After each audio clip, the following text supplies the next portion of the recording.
Have you ever doubted who you are? Have you felt lost along the way?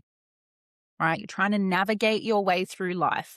And unless you are truly aligned and have clarity on who you are, life feels a little bit more challenging. And there's a difference between knowing who you are and feeling aligned with your identity versus going about life as who you think people want you to be or who people expect you to be. And identity is, it's not about the roles that you play, right? You're not a daughter or you're not a mother or you're not an employee. You're not a friend. It's who you are to your core.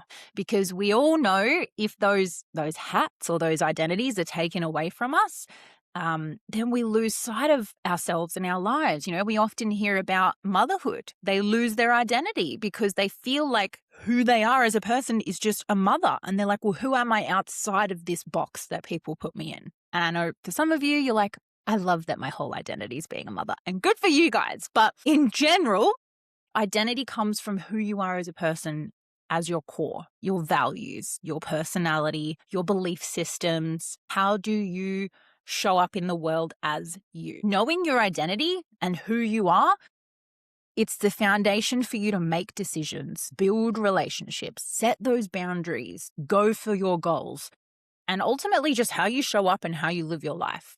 When you know who you are, it feels more aligned and intentional. You're living life on purpose rather than practicing morphing yourself to fit in certain places. And when you don't have clarity on who you are and you don't feel aligned with your identity, that's when you start to feel lost.